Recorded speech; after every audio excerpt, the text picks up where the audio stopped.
Hey, just a short disclaimer. I tried to keep this video as spoiler-free as possible, but if you were planning on going into SOMA completely blind, you might want to save this one for later. If not, rest assured that all plot points will remain unspoiled throughout this video.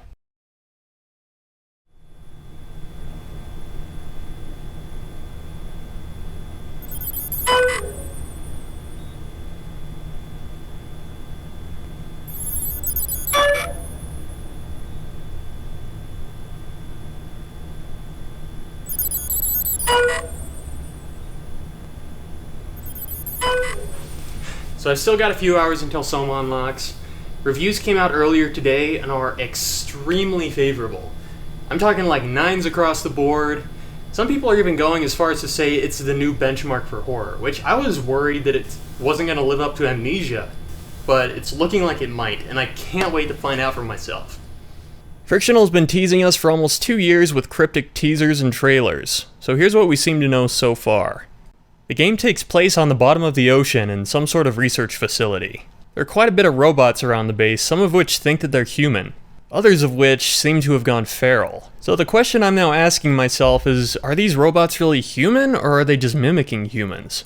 Honestly, when talking about the nature of perception, it could be taken in just about any direction, so I can't wait to see where it goes.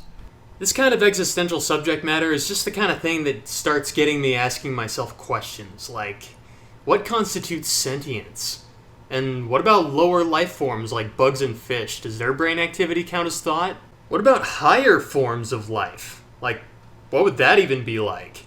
What about a computer program that's mimicking a person? Like, how do you tell on the surface what's alive and what's not?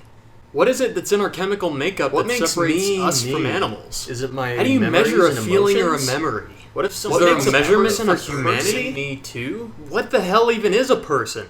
It's like we're all just meat machines run by electrical impulses. See, look, I'm already stressing myself out.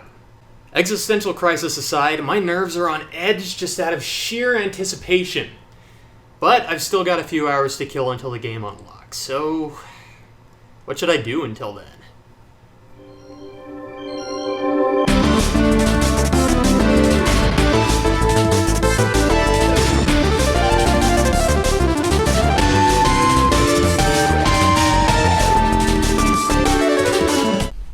Alright, the wait is over, the game is unlocked.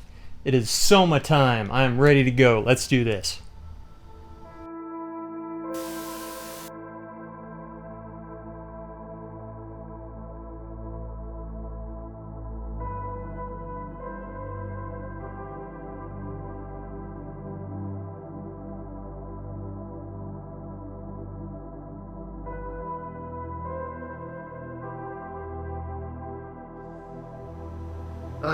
Sorry about that.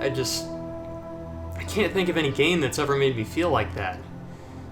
That was some heavy shit, let me tell you. I mean, don't get me wrong, it was great. I loved it. It was amazing, but damn. Right up front, I just have to say that the story was brilliantly written and deeply moving. Maybe the story just hit me on a personal level as someone who's constantly at odds with their own existence, but by the end of it, there wasn't a dry eye in the house. The intro is a bit slow, but once you get past that, there's no escape. Amnesia had a pretty good story, but it didn't carry the same emotional impact that SOMA did. Also, sometimes it was frustratingly cryptic and most of the subplot was told through numerous hidden notes, and to find and read them all was a bit daunting. Not to mention, sometimes you would get a really long note that would kinda slow things down. SOMA still had notes to find, but they looked like actual things that you would find in the world, instead of the same piece of paper with the same font on it. In addition to the note finding, SOMA also had other ways of delivering subplot, like data mining, for example. My name is McStab, and I'm here to rap, I'm gonna rap. Mom, I'm recording a video! Gah!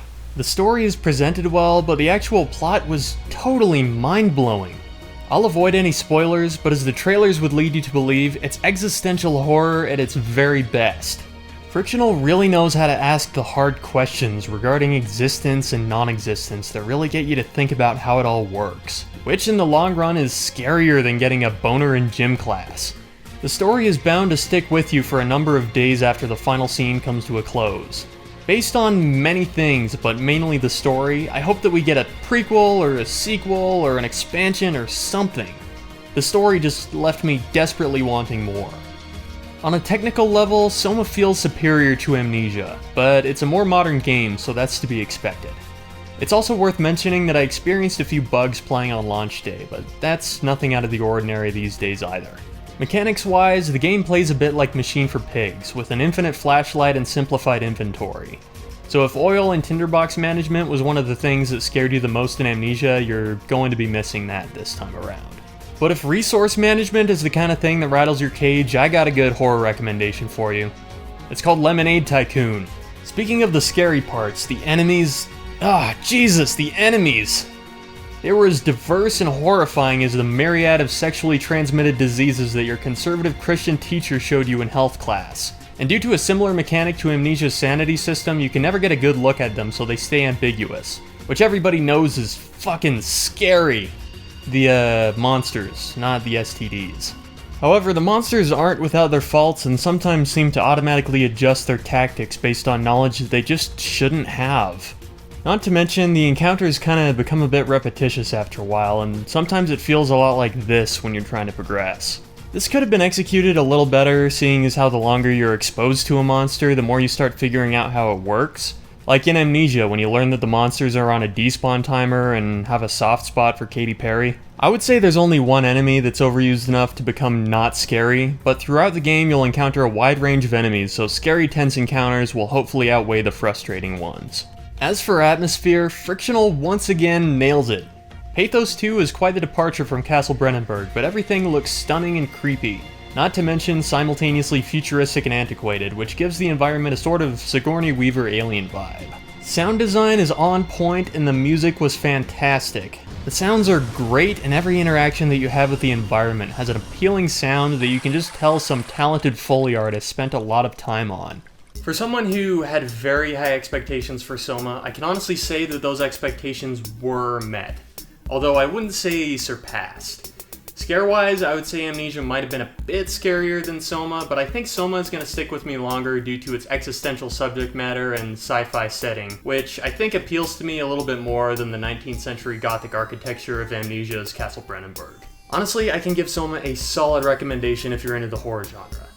Even if you're not really into horror per se, but you often find yourself asking questions regarding mortality, consciousness, continuity of life after death, and the moral implications regarding such things, then I bet you'll appreciate SOMA. It won't really raise the burden of quandary from your shoulders. If anything, it'll get heavier. But to ask those questions is human. That's really all I can say about SOMA without spoiling anything, but I still got so much more to say about it. It was such an intense experience that I just can't get it out of my head. So naturally, I've got a spoilerific SOMA video coming soon where I'll talk all about the plot. So stay tuned. Hey, thanks for checking out my SOMA video. Make sure you check out part 2 where I'll talk about all of the spoilery plot details. Or click here for something else. And if you like what you've seen so far, be sure to subscribe in order to see what I'll come out with next. I'm also on Twitter and Instagram. Just putting it out there. Thanks for watching.